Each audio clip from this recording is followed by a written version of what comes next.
Hey, bonjour tout le monde, bon jeudi. Jeff qui s'installe avec vous pour les prochains instants. Question de vous livrer votre dose quotidienne de football, votre dose quotidienne de soccer, votre dose quotidienne surtout de bleu, blanc, noir. Et j'ai le goût de débuter la journée d'aujourd'hui avec une petite salutation particulière à Zachary Cassivi qui nous a demandé de pas lâcher, qui nous a demandé de pas lâcher, qui trouve ça le fun d'écouter les balados qui sont de retour donc sur une base régulière, ouvert à tous. Alors, on est bien content. On est bien content d'être là. Puis ça fait toujours plaisir d'entendre des bons mots comme ça. Je les ai partagés d'ailleurs sur X. Alors, merci à toi, Zachary. On est vraiment content. Donadel de retour ou pas, j'ai terminé le balado d'hier. Balado, soit dit en passant, là, qui a quand même largement été écouté. Merci à tous. Le balado sur, bien sûr, le Prince Ouzou. Pourquoi je ramènerais pas Prince Ouzou avec l'organisation la saison prochaine? Et malgré la forte affluence sur les écoutes, j'ai pas eu énormément de retours. Pas eu énormément de retours, donc je me dis peut-être que la réflexion était logique, peut-être que la réflexion était bonne. Il y en a plein qui disaient, Jeff, t'es complètement malade. Parce que lorsqu'on regarde dans le sondage, euh, est-ce qu'on ramène. Je disais que je ramènerais pas Prince au zoo. Êtes-vous d'accord avec moi? Oui, à 5%. 61% disaient t'es malade, 34% pourquoi pas. Et là, très peu de commentaires malgré la forte écoute. Donc, j'imagine que la réflexion pouvait être logique. Mais on a terminé ce balado-là en se parlant de Marco Donadel et de cette accolade en fin de match avec Prince Ouzou, justement. Et on a senti quelque chose entre les deux. On a senti un courant passer. Et la question que j'avais le goût de vous poser, c'est Donadel, est-ce qu'on le ramène ou pas? Et je vous l'avais posé cette question-là en début de saison et c'était clair ben, pas en début de saison, mais après un passage à vide du CF Montréal cette saison. Euh, j'ai pas la date exacte, mais je vous avais posé la question et clairement, on voulait pas ramener Marco Donadel et je faisais partie, je m'en cacherai pas, des gens qui ne croient pas au retour de Marco Donadel et je suis encore un peu sceptique. Je suis encore un peu sceptique, mais pour vous, la confiance, elle est revenue. Est-ce que c'est l'enthousiasme de la déclaration de Lucas Saputo, cette fameuse lettre envoyée aux partisans ou encore le, le passage à l'action du comité sportif qui a bougé finalement dans ce mercato-là, qui vous donne espoir. Quoi qu'il en soit, Marco Donadel, on ne peut pas lui reprocher sa grinta. On ne peut pas lui reprocher non plus son attachement profond à cette formation-là. Donc, est-ce qu'on ramène Donadel? Vous avez sur la plateforme X répondu oui à 78%, non à 22%. Euh, je vous cacherai pas, mon point de vue n'a pas tant changé. Moi, j'aurais pas ramené Marco Donadel parce que le CF Montréal, rappelez-vous, avait un projet sportif de recruter, former et vendre des joueurs. Et dans ce processus-là, dans ce mode-là, dans cette façon de faire-là, en tout cas, moi, ce que j'entrevois, c'est que le CF Montréal doit aller chercher les meilleurs éléments. Si tu veux recruter et vendre des joueurs, tu dois avoir un directeur sportif, tu dois avoir un entraîneur-chef avec un carnet de contacts incroyable, un réseautage très, très fort et beaucoup d'expérience. Tu veux pas former la jeunesse avec un green, comprenez-vous?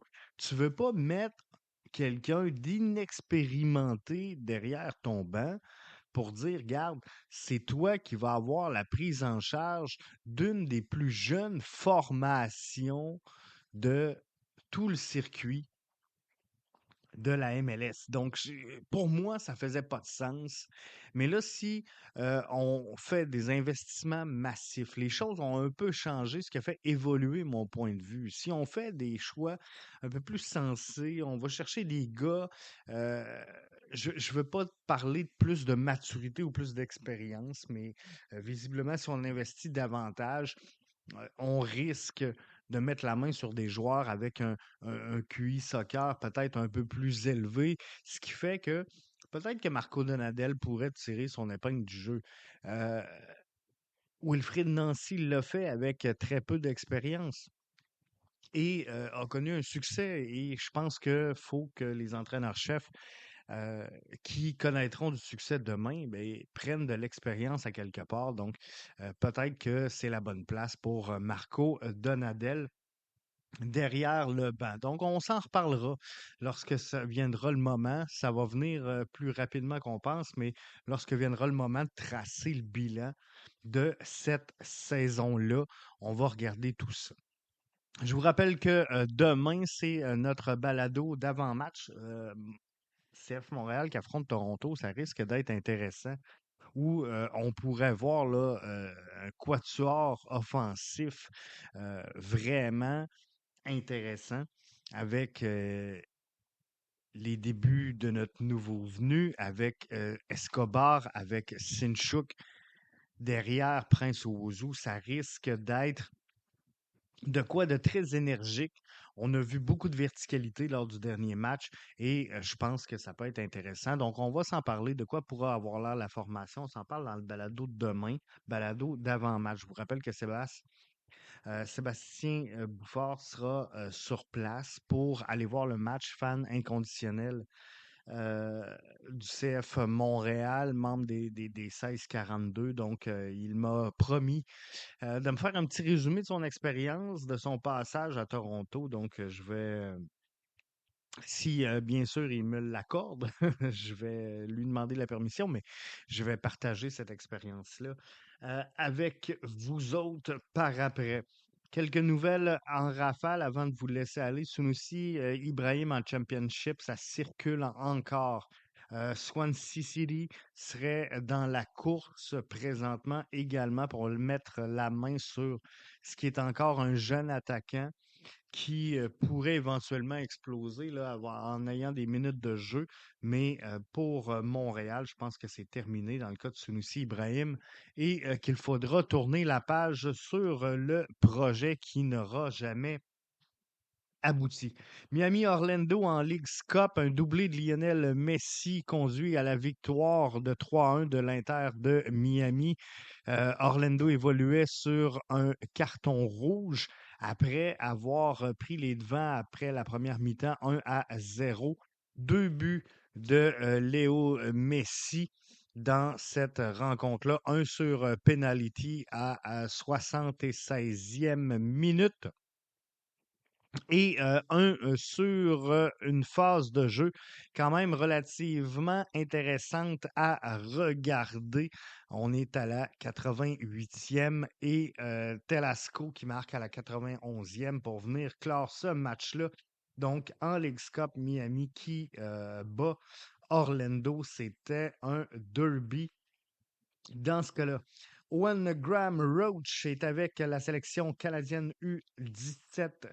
NID Sinchuk avec la sélection U21 de son pays. Le Canada aura zéro représentant du CF Montréal pour une première fois depuis 2009 pour le match de septembre prochain. Je vous ai posé la question, vous trouvez ça comment? 7% vous êtes déçus, 75% vous vous dites avec la saison qu'on a, on peut comprendre, et 18% ont répondu ramener l'impact. C'était J'avais pas le choix de la mettre, celle-là. Mais il me semble que chaque fois qu'il y a de quoi de nébuleux un peu autour du CF Montréal, ça ressort ramener l'impact. Thomas Guillier qui représentera le Chili. Un autre, donc, représentant du CF Montréal. Et je veux qu'on s'en reparle, la sélection canadienne, avec zéro représentant du CF Montréal. C'est un sujet que je vais me garder pour le balado de mardi prochain. Donc, c'est sûr qu'on va ouvrir la semaine là, lundi avec le retour. euh, Lundi, ça va être le retour sur le match face à Toronto. Mais mardi, on va se parler de la sélection canadienne. C'est super important pour moi de revenir là-dessus parce que lorsque je vous disais, c'est quand même pas mauvais. C'est quand même pas mauvais le projet du CF Montréal de vouloir recruter, former et vendre des joueurs. Et lorsqu'on regarde la sélection, il y a quand même des joueurs qui, malgré l'inconstance, on va le dire comme ça, malgré l'inconstance du CF Montréal dans les dernières saisons, il y a plusieurs représentants de la sélection canadienne qui ont passé par Montréal. Il y a 6 anciens joueurs de Montréal qui sont au sein de cette formation-là. Donc, on ne peut pas tout jeter à la poubelle. On ne peut pas que dire que le CF Montréal a mal fait ça. Visiblement, il faut lever notre chapeau sur ce qui est bon. Et ça, ça peut n'en faire partie. Je termine avec un gros statement de Pochettino lors de sa conférence de presse pour la sélection américaine aujourd'hui, où il a mentionné, je pense qu'il n'est pas nécessaire de quitter la MLS pour l'Europe. Parce que parfois, selon moi, la MLS est peut-être plus compétitive que certains championnats européens. Et ça, c'est littéralement un gros statement envers la MLS. Donc, thumbs up à cette ligue qui ne cesse de croître, qui ne cesse également de grandir. Là-dessus, je vous remercie d'avoir été avec nous encore une fois aujourd'hui. Si vous ne nous suivez pas sur X, allez le faire, s'il vous plaît. BBN Soccer. Je vous invite à suivre nos balados, hein. C'est totalement gratuit. Vous pouvez vous abonner, que ce soit sur Apple Podcast, sur Google, sur Spotify.